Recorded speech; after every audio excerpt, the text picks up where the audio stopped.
Hey guys, David Clayton here with GuitarBreakdown.com, and I want to welcome you back to part 3 in this 5-part lesson series we're doing on bending strings. If you haven't seen the other parts and you're watching this on YouTube, click the description below and you'll find the link to watching those other parts. If you're watching this on TrueFire, you know this is part of a brutal and fierce competition that we're involved in, and just click the buttons above and you'll see the other parts to this lesson series. In the last lesson, we did more of a clean tone kind of country bending things. I call them chordal bendings, where it's getting a really cool pedal steel kind of sound. But we got a few comments. We got one comment that was kind of funny, that they were asking why I didn't use a fixed bridged guitar and I used a floating trem, because everything just went out of tune and it sounded horrible. Well, thank you. It did sound pretty horrible, but that wasn't the point. The point was showing the technique. And unfortunately, I don't have a fixed trem guitar, so I couldn't use one. But when I'm showing kind of examples, I mean, they don't have to be perfect, and this is something I tell my students all the time. Have fun with it and just explore, and you don't have to be perfect in pitch all the time, because who cares? We're rock and roll. I've said it a million times, but so that was why I didn't use a fixed bridge tremolo system. Anyway, on this, if you were the guy that asked that question, you may not want to watch this lesson because this is going to go so outside the realm of being in tune, or it's going to be walking the border of being in tune. We're going to talk about more aggressive style bends, and a lot of these bends are more rock oriented, kind of blues oriented, but they're definitely not precise jazz and country type bends. Now, that being said, with everything that we've done, I've always said experiment with this. Always have fun. No matter what style of music you play, use this in that style, and maybe you'll come up with a unique technique that nobody's ever done before. So even if you're not a rocker or a blues guy, you might want to experiment with some of these ideas. So let's get to the ideas now. All right, so for the first technique we're going to talk about in this lesson, if you really want to get in the spirit of this, I advise going in your closet, wherever you hide that old box of clothes, and pull out your ripped pair of jeans or throw on your spandex. And I know you have them, because we all do if we're into rock and roll. But this is going back to the 80s. And there's a guy named Dan Huff, amazing guitar player. He was a huge session player, and now he's more of a producer. But he was in a band called Giant. And they used to open up their concert with this anthem type thing, which was an intro to a song. And it was just so cool. And it just has these aggressive rock style bends. Now, I don't use a lot of distortion and delay, but this kind of calls for it. So if it's a little muddy, I apologize for that. But this is going to be a great, again, it's not a huge technique, or it's not licks or anything. That's not what we're going for. This kind of builds what I call a wall of sound and a mood. It creates an environment and a mood. So this is the way you could use aggressive bends and really get a cool thing happening. So it goes like this.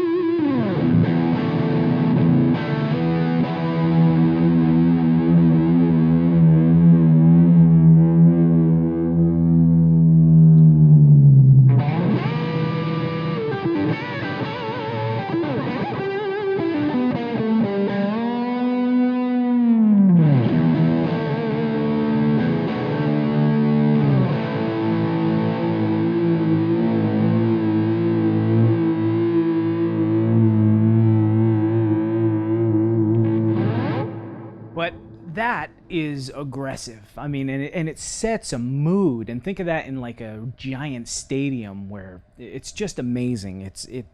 Again, it's simple technique. You're just bending strings, and you're just really bending one string. You're holding the 15th fret on the B string. This is basically E minor pentatonic. 15th fret of the B string and the 14th fret of the G string, and you're just bending that 14th fret up a whole step. But again, you're doing it aggressively. It's not just or, right? It's got a lot of gain to it. Even with a lot of gain, if you do it lighter, it sounds cool. But if you really, pick it hard, and what's getting that screaming sound is he's actually gradually bending down. So he bends up, and then he bends down, so you get this really cool scream. Now, the way he actually does the first one, he actually bends the bar into it, and he gets this really cool... It's kind of like the Eddie Van Halen elephant kind of sound. You just get this wide scream. The other thing that makes that whole anthem just sound so brilliant is the aggression in the beginning to sitting on the chords. So you have...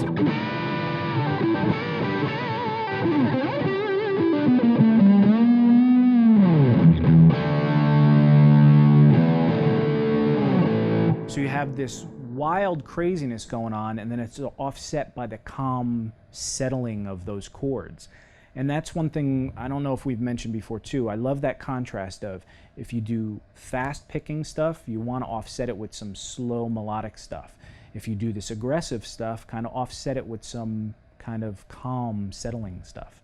Now, the other thing that's kind of really cool in there, and this is kind of a sidetrack, but that sliding into notes really makes it sound so cool. So, and you're basically sliding up and down. You've got a target that you're going to, but you're just kind of sliding from nowhere. So you can go, say, A minor pentatonic, right? Slide to that 7th fret of the G string. Or you could slide up and then back into, say, the 8th fret of the E string or the B string. Right? It adds to that aggressive nature. So that's one little concept and technique. Now we got a few more that we'll go into, and again, these are all about experimenting with the aggression of your bends. All right, so the next bunch of ideas we're going to go through really quickly. They're, as you can tell, like even the first idea, these aren't lick-based. They're not huge concepts. They're just little ideas of ways to aggressively bend.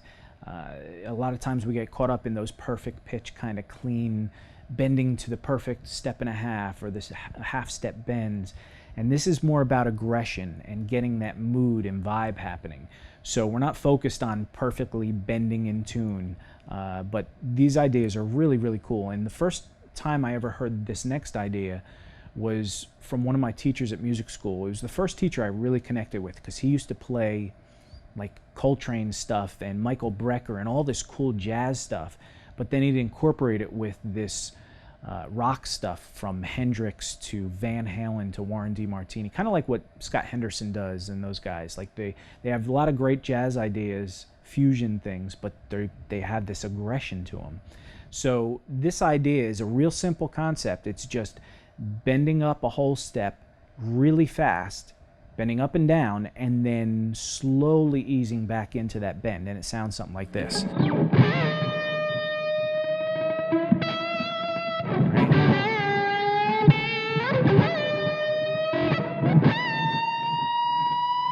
Right? You hear that, the real quick cry and wail of a quick bend, and then you just slowly ease back into that.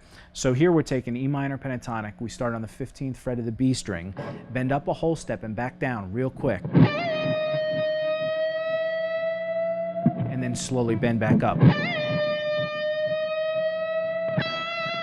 And then you can hit the E note on the 12th fret of the E string, because you're basically bending to that E note, then down, then back up slowly, and then you hit the E note on the E string 12th fret. So that's just a cool little technique, and again, you hear how aggressive that sounds, as opposed to just bending.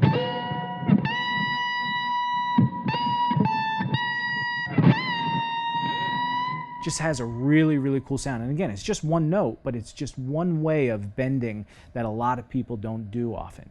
So now, this second idea that Shane used to do were these cool little, again, those quick bends, but he used to do them down in patterns of, say, a pentatonic scale. So he'd do...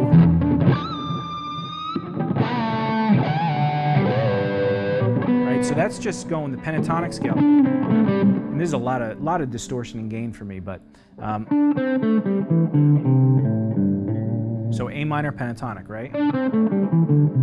And Instead of playing the 8th fret there, the C note there on the 8th fret of the E string, you play it on the, you're moving down a position basically, so you're on the 3rd fret of the A string. So you have,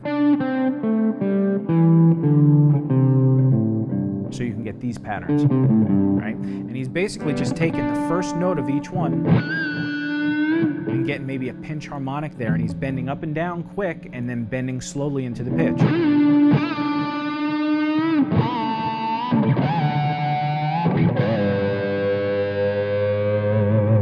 Right? Just another cool way of using that type of bend and just getting a really great rock aggressive sound.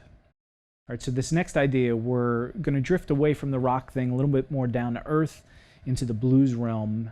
We're going to clean up the tone a little bit, use a little less gain.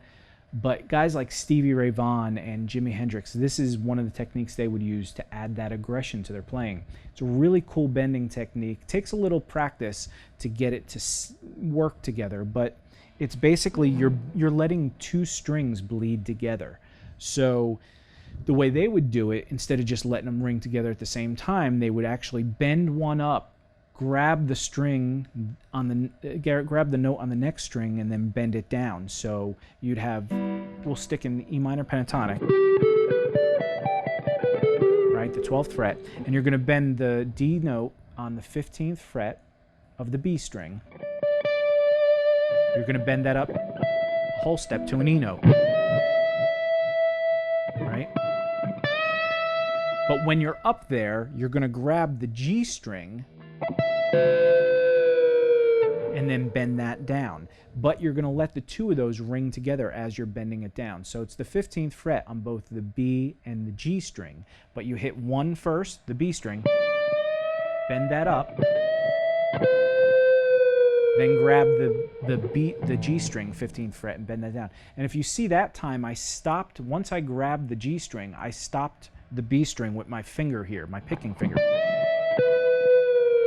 And you get that separation. So sometimes you can do that. And that sounds really cool because you get this up-down, wishy-washy feel. But to get a little more aggression, you let those 2 ring together. Right? And you can do it even more aggressive, like, right? Just sounds really, really cool. Again, very simple technique. Take it all over the fretboard and just experiment with bending 1 string up and then into another. Then you grab that note and just see how that works out for you. It's a really, really cool technique. All right, so the last technique we're going to touch on is an idea that you probably already know, but these are all concepts that they're very simple to apply, but sometimes we forget to use them because we're wrapped up in all the other learning the licks and all that kind of stuff. Well, this is volume swells. Now, a lot of people do volume swells.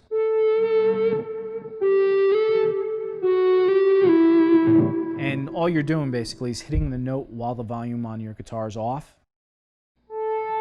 Then you roll the volume on. And you want to usually add a little bit of vibrato, because if you don't,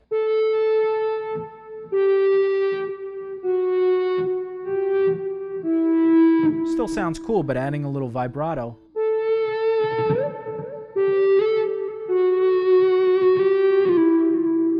Right? Sounds really, really cool. But now when you add some bends to that,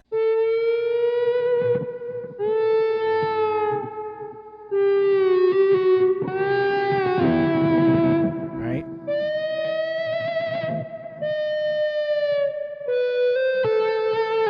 It just has a really cool ethereal kind of effect to it. Another thing you can do, again, is combine the 2 things. There were all really clean bends, right? But now, what if you bend 2 strings together, right? But make sure you hit it first without the volume. Just gets a really cool thing happen. Or you could bend one into the other and then strike it. So probably pretty simple concepts that anybody could figure out, but it's one of those things that we kind of forget about along the way of exploring some more difficult, like picking techniques or legato techniques. Well, these things are all really easy to use, and they're just musical. And also, one last thing, try bending the note first. Instead of bending into the pitch, try bending the pitch first, pick the note, and then turn the volume on, and then bend down. So it's...